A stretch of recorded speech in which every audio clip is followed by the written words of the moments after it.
Well, welcome to Tea and Talk Virtual Edition. My name is Leslie Thompson. I am Director of Adult Programs at the Sid Richardson Museum. And before we get into our program, I'd like to start off with a land acknowledgement, which pays tribute to the original inhabitants of the land that we're on. So we, the Sid Richardson Museum, respectfully acknowledge all Native American peoples who have lived on this land since time immemorial.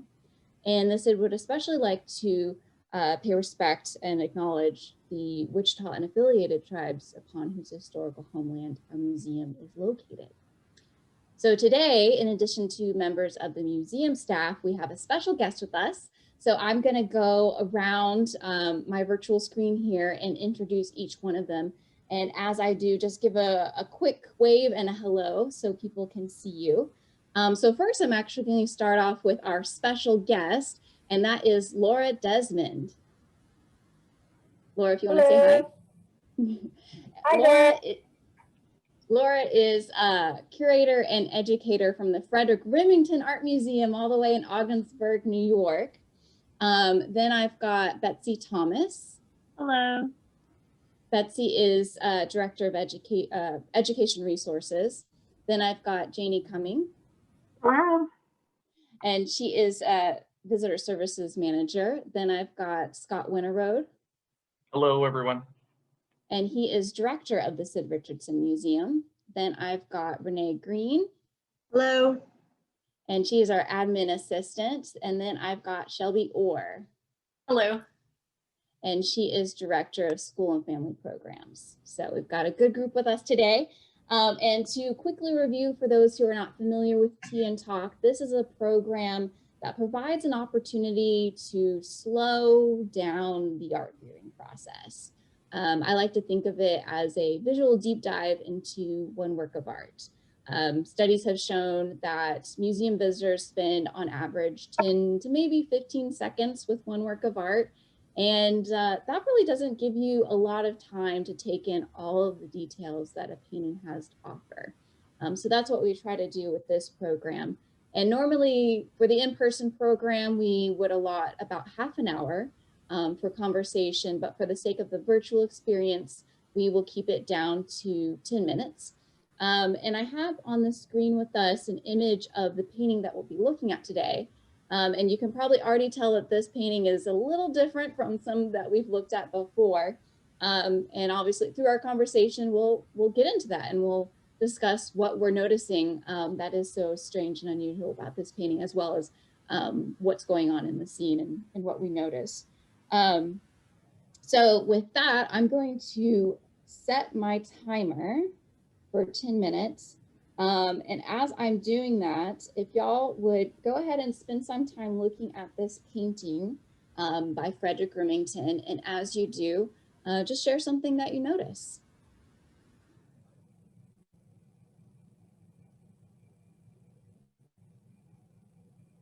So I think I'll go ahead and address the elephant in the room with this painting because what you're probably noticing on your screen is that parts of the painting are in black and white and parts of the painting are in color.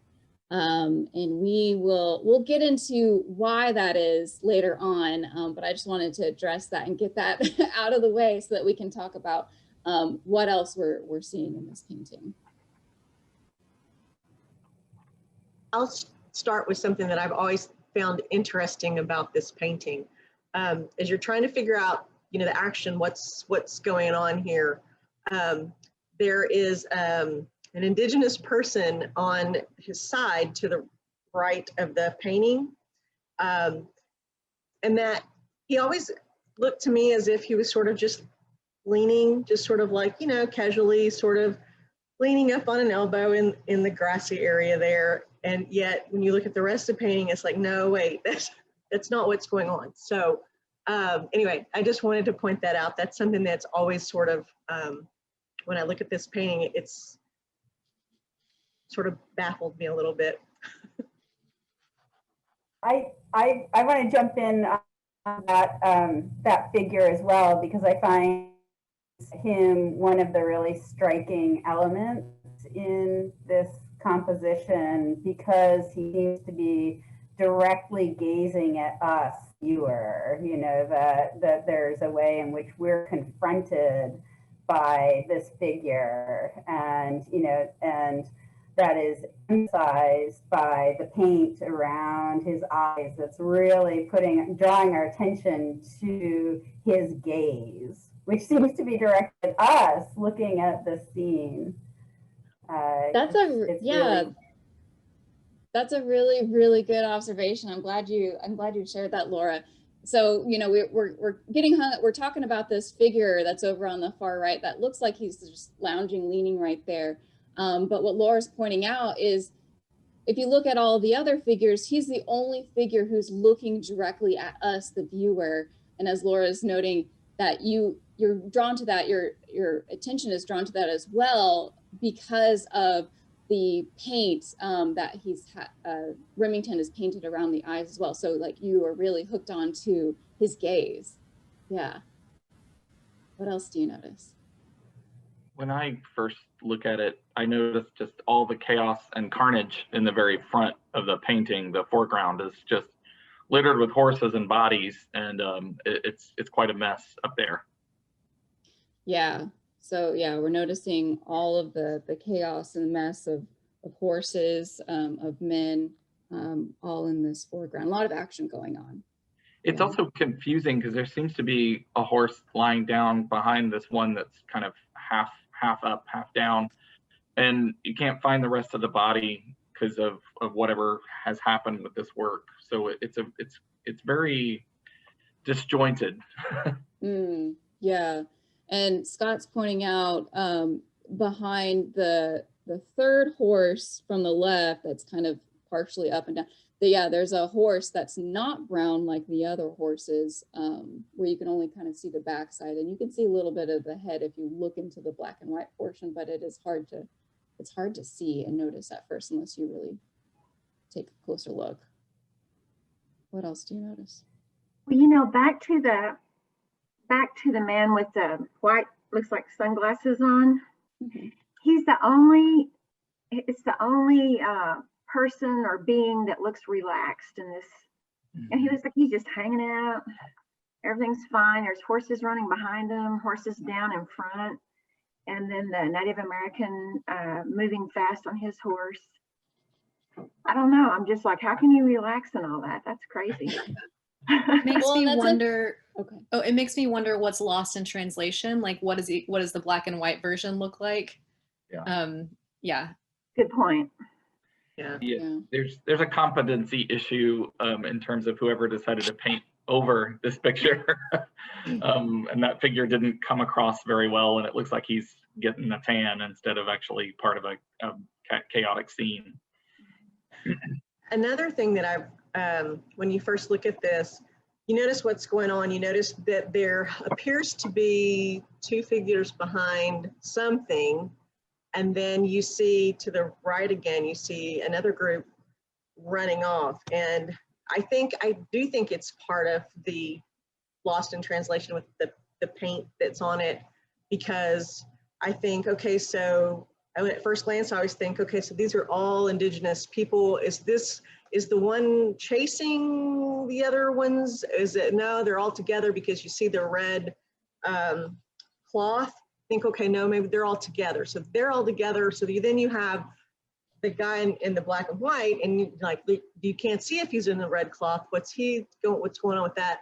And then when I really, really look at the two figures behind whatever that is, it looks like he's holding up a rifle. So to me, so based on that, I'm thinking, okay, no, those maybe are Anglo. So then it's, then maybe that takes a different turn, because it is hard to know, because you have color, you don't have color. And so it's hard. Yeah. So we're having trouble distinguishing who's on whose team, what the teams are. Yeah, Laura.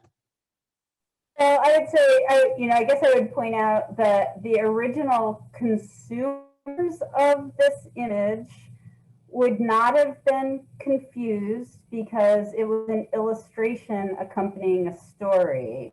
And so they had a description and written by Remington, because this was accompanying a fictional story that he wrote, you know, precisely describing the action here. So we knew who all of the parties were in the scene. So our experience, you know, say coming upon it in an art gallery, isolated from the story, is really different than the initial audience for the story who would know what's going on. Yeah, that's a really good point. So Laura is bringing up the fact that that this painting was intended, the original intention was as an illustration to accompany a story. And in this case, this was painted to illustrate a scene from a book that Remington wrote himself. And we know that not only because of all the research in the book itself, but also whenever you see a black and white oil painting by Remington, it is because it was intended to be an illustration, whether for a book publication or for a magazine.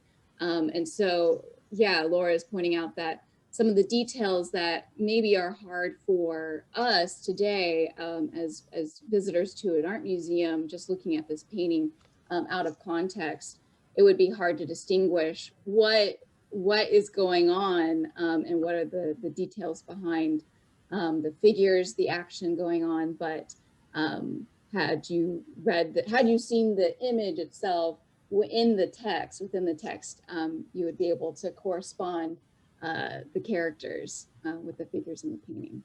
I'm glad you brought that up, Laura. Thank you.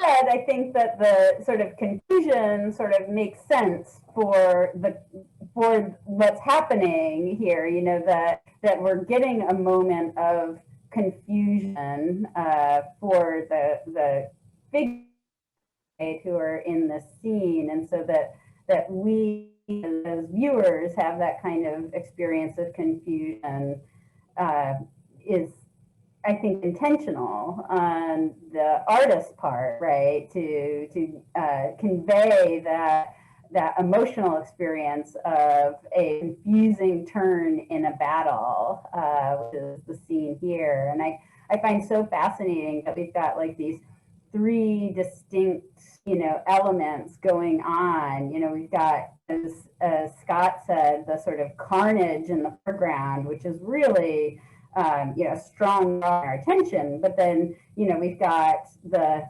hero of the story, you know, in the left on his rearing horse as he rides to attack the trappers behind Barricade. But then we've got those other figures who have turned and are running away, right? So there's so much going on, and it gives this great feeling of the confusion. And, you know, Remington, I think, often is inviting us to consider who we'd be, right? If we were in a situation like that, would we be you know, the hero charging? Would we be the people running away? Would we be the confused person? Yeah, Laura, oh, go ahead, Scott. I'm sorry, I was just going to say, yeah, it's so interesting for everything that's lost in this picture. That white horse rearing in the background is the one moment that still really looks like Remington. So it's a really kind of shining spot in the whole painting where we can see him coming through, that and his signature, of course. Yeah, and I like that. I see him in the horses, the wounded horses as well. Yeah. We were very lucky to have your Among the Lead Horses visiting with us here. And it's one of my favorites of Remington's works. And it's precisely the way that he makes us consider the emotional experience of the horses in a battle situation that is so moving. And I get a feel for that here as well as I see these horses. He does so much emotional work with the emotions of the horses in his paintings. I like that. I like those connections. Yeah, finding Remington in this painting in all the different ways. And I really appreciate how you kind of helped us also see kind of all the different parts to this painting and how there is so much going on, that you really, it is through spending time with this painting that you can better understand perhaps or be able to pick up on all those disparaging parts that come together to create this one painting that you might not be able to get in just looking at this for 10 seconds.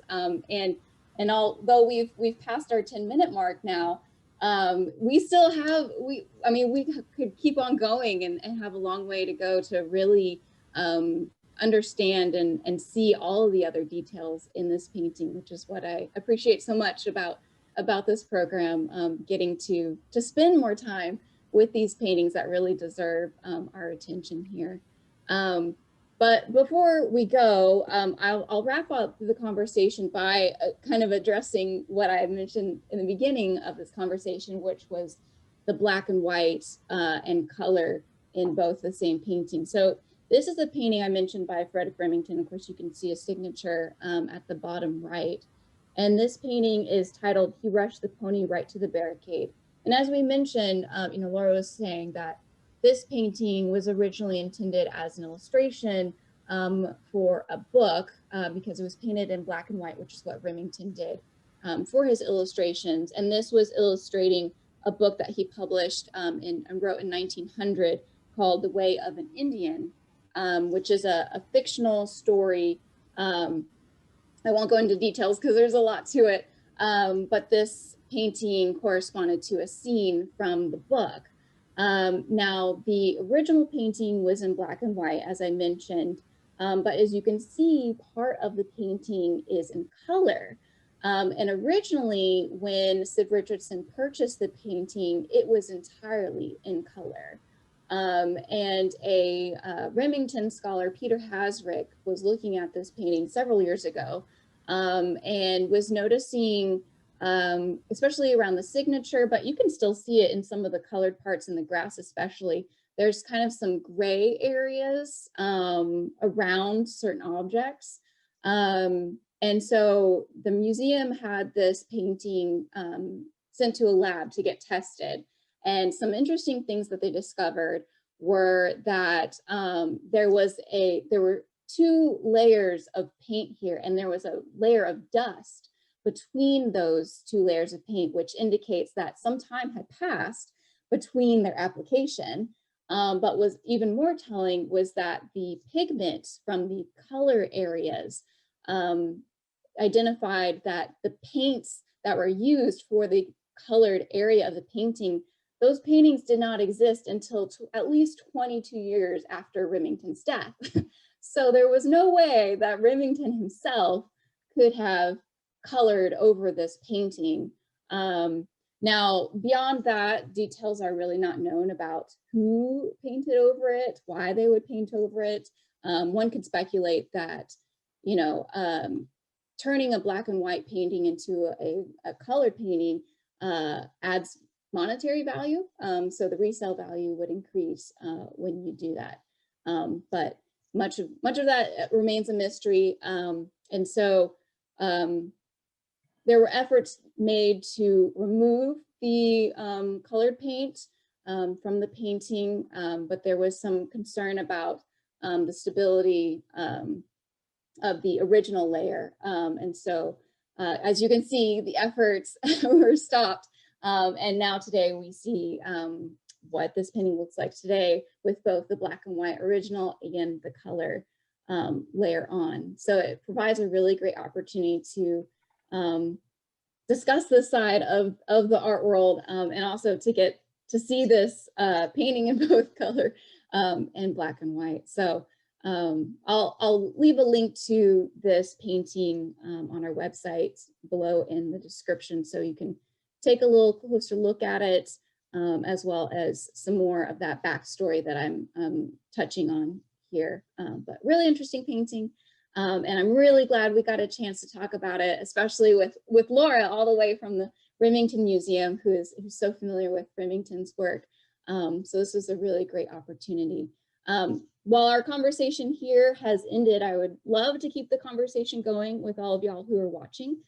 So if you have any questions or comments or observations, we would love to hear from you. So please leave those in the comments below. But for today, that is it for us. I want to thank you all for joining us for this conversation. And I look forward to seeing you in person when we can do so. So with that, thank you all so much.